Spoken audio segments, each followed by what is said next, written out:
جب ہم یہ بات کرتے ہیں کہ آپ صلی اللہ علیہ وسلم کے آنے سے پہلے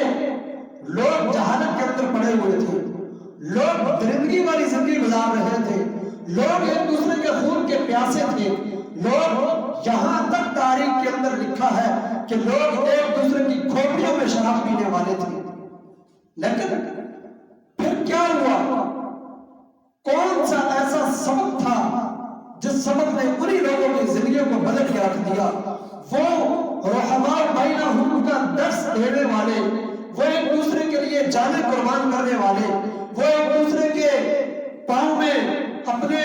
ہاتھ بچھانے والے، وہ ایک دوسرے کے لیے مر مٹنے والے، وہ کوئی نئے نہیں آئے تھے، وہی لوگ تھے عرب کے، وہی لوگ تھے جن کے آبا و اجداد اور جو خود بھی جہالت کی زندگی کے اندر پڑے ہوئے تھے۔ لیکن جب اسلام آیا،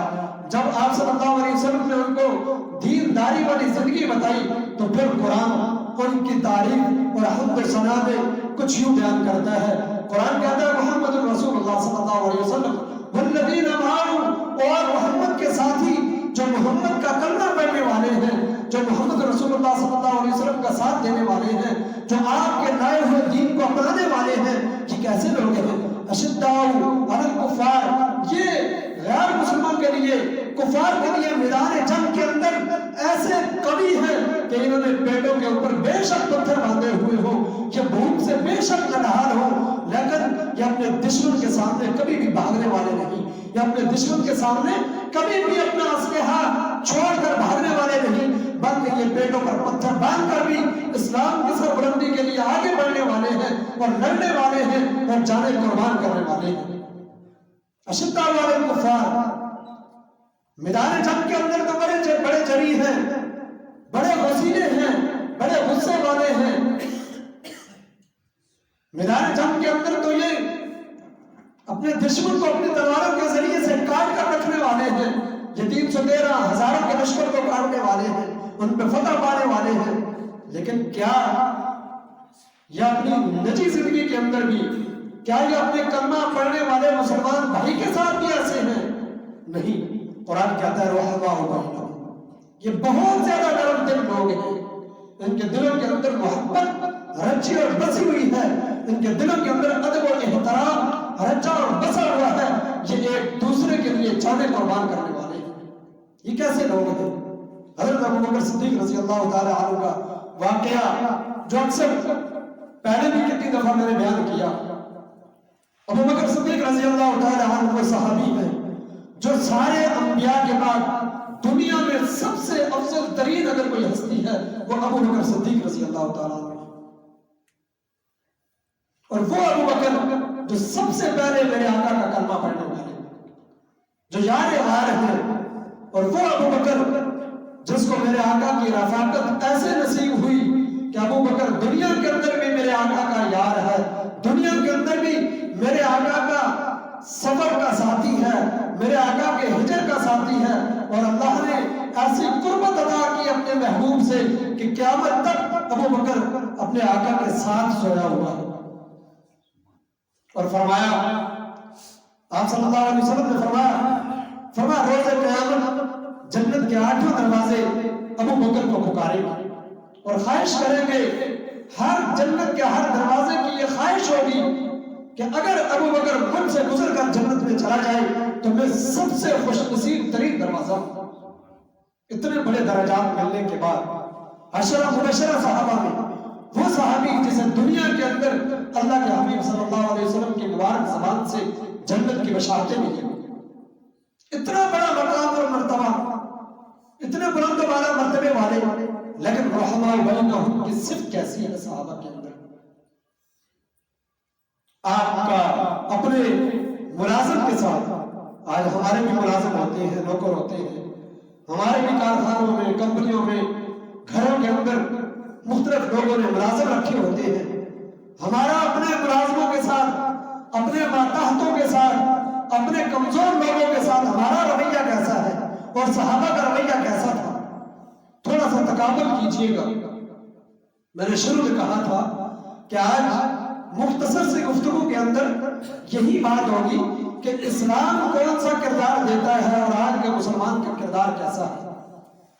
حضرت ابو بکر بکر صدیق رضی اللہ تعالی عنہ کسی بات پر اپنے ملازم نوکر کے ساتھ کوئی بات بڑھ گئی اور اس کو تلخ جملے کہہ دیے، کوئی گالی گلوچ نہیں کی، کوئی مار پیٹ نہیں کی، کوئی گالی نہیں دی، صرف تلخ جملے کہہ دیے، ایسے جملے کہہ دیے جن سے انسان کا یہ ظاہر ہوتا ہے کہ اس کا دل دکھتا ہے، اور فوراً یہ خیال آیا کہ ابو بکر اگر روز قیامت تجھ سے اس بارے میں پوچھا گیا کہ تو نے اپنے ماتحت ایک شخص کا دل کیوں دکھایا تھا، تو ابو بکر تو ہلاک ہو جائے گا، تو ہلاک ہو جائے گا، تو اللہ کی بارگاہ میں کیا جواب دے گا؟ زار و قطار رو رہے ہیں ابو بکر صدیق رضی اللہ تعالی عنہ، اور اپنے اس ملازم سے، اپنے نوکر سے کہتے ہیں مجھے بھی تو یہ جملے کہہ دے تاکہ بدلہ ہو جائے، دنیا کے اندر تو بدلہ لے لے تاکہ روز قیامت ابو بکر کو اس کا جواب دینا نہ پڑے۔ اور فوراً بھاگتے ہوئے جا رہے ہیں، بھاگتے ہوئے دیوانہ وار، اس میں ایک دیوانہ بھاگتا ہوا جاتا ہے، اس طرح بھاگتے ہوئے جا رہے ہیں۔ آپ صلی اللہ علیہ وسلم کی خدمت میں جاتے ہیں، فرماتے ہیں یا رسول اللہ صلی اللہ علیہ وسلم مجھ سے یہ خطا ہو گئی، مجھ سے یہ غلطی ہو گئی کہ میں نے اپنے ایک ملازم کو یہ جملے کہہ دیے، اور میں اس کو بار بار کہہ رہا ہوں کہ تو بھی بدلے میں یہ جملے کہہ دے تاکہ بدلہ ہو جائے۔ آپ صلی اللہ علیہ وسلم نے فرمایا ابو بکر اللہ تیرے اوپر رحم کرے، تو یہ کہہ کہ مجھے معاف کر دے۔ تو قرآن کہتا ہے رحمہ بینہم، یہ رحم دل ہے، نرم دل ہے، آپس میں محبت کرنے والے ہیں۔ شروع میں میں نے یہ بات کی تھی کہ وہ معاشرہ جو ایک دوسرے کی کھوپڑیوں میں شراب پینے والے تھے، لیکن ایک جنگ کے موقع پر 7 صحابہ ہیں، وہ زخمی حالت میں پڑے ہوئے ہیں، کرا رہے ہیں، زخم کی حالت میں شدید زخمی ہیں، اور زخموں کی وجہ سے وہ چیخ رہے ہیں۔ ایک صحابی پانی لے کر آتے ہیں ایک صحابی کے پاس، سوچئے گا کہ اس وقت ان کی حالت کیا ہوگی۔ ایک کانٹا لگ جائے انسان کو کتنی تکلیف ہوتی ہے، اور جو تلواروں سے کٹا ہوا پڑا ہوا ہو، اور وہ پانی کی گھونٹ کو پینے کے لیے بےتاب ہو۔ پانی لے کر آتے ہیں ایک صحابی، ان کے اپنا جسم زخموں سے چورا چور ہے، اپنا جسم زخمی ہے، لیکن ساتھ والے صحابی سے بھی اسی طرح زخموں میں کرہانے کی آواز آتی ہے۔ وہ اشارہ کرتے ہیں ان کی طرف، پہلے ان کو پانی پلاؤ پھر میں پیوں گا۔ وہ صحابی بھاگے ہوئے ان کے پاس جاتے ہیں، ان کے ساتھ میں ایک اور صحابی اسی طرح زخمی حالت میں پڑے ہیں، ان کی آواز آتی ہے، وہ ان کی طرف اشارہ کر دیتے ہیں۔ وہ پھر چوتھے کو، پانچویں، چھٹے، ساتویں، وہ 7ویں صحابی کے پاس جاتے ہیں، وہ پہلے کی طرف اشارہ کرتے ہیں۔ جب وہ پانی لے کر پہلے کے پاس آتے ہیں، وہ بھی شہید ہو گئے، دوسرے کے پاس وہ بھی شہید، تیسرے، چوتھے، پانچویں، چھٹے، ساتویں، 7 صحابہ شہید ہو گئے، لیکن اپنی ذات کے اوپر دوسرے کو ترجیح دی کہ اس کا بڑا ہو جائے، اس کو پانی کی گھونٹ مل جائے، بے شک میں تڑپ تڑپ کر شہید ہو جاؤں۔ میرے بھائی دوستوں بزرگوں، میرے اور آپ کے آقا تو ہمیں ایسا کردار دے کر کے صحابہ اکرام رضوان اللہ تعالی علیہم اجمعین کفار کو یہ نہیں بتاتے تھے کہ ہم تہجد گزار ہیں، ہم نماز پڑھنے والے ہیں، ہم فجر، ظہر، عصر، مغرب، عشاء میں مسجد میں جاتے ہیں، ہم سبحان اللہ، الحمدللہ، لا الہ الا اللہ کی تسبیحیں پڑھنے والے ہیں، ہم ذکر و اذکار کرنے والے ہیں، ہم سورہ یاسین کا ورد کرنے والے ہیں، ہم راتوں کو اٹھ کر قرآن کی تلاوت کرنے والے ہیں۔ بلکہ صحابہ چلتے تھے، اپنا کردار بتاتے تھے، لوگ صحابہ کا کردار دیکھ کر دائرہ اسلام میں داخل ہوتے تھے۔ ان کا چلنا، ان کا کھانا پینا، ان کے معاملات کرنا، ان کے لوگوں کے ساتھ لین دین کے معاملات، صحابہ کی سلطنت، حکمرانی دیکھ کر لوگ دائرہ اسلام میں داخل ہوئے۔ کیا آج کے دور کا مسلمان یہ دعویٰ کر سکتا ہے کہ میرے کردار کو دیکھ کر کوئی اسلام میں داخل ہوگا؟ ہم میں سے کون شخص ہے جو یہ دعویٰ کرے کہ میرا کردار ایسا ہے، میری گفتار ایسی ہے، میرا رہن سہن ایسا ہے، میرا چلنا پھرنا ایسا ہے، میرا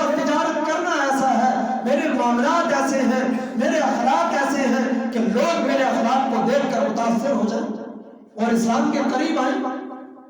غیر مسلم کا تو اسلام میں داخل ہونا دور کی بات ہے۔ یقین مانیے ہمارے اخلاق دیکھ کر، ہمارے معاملات دیکھ کر ہمارے مسلمان ہی ہم سے بدظن ہو جاتے ہیں۔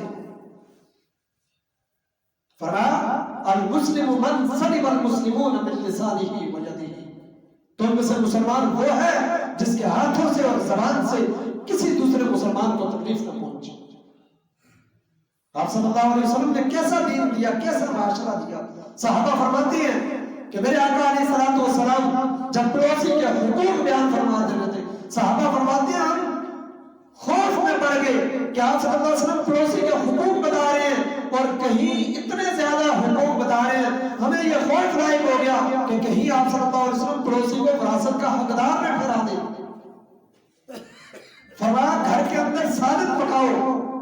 سالن پکاؤ، اگر تم اپنے پڑوسی کو نہیں دے سکتے تو سالن کی جو بدبو ہے، اس کی سمجھ ہے، خوشبو ہے، وہ تمہارے پڑوسی کے گھر میں نہ جائے کہ اس کو کہیں اس کو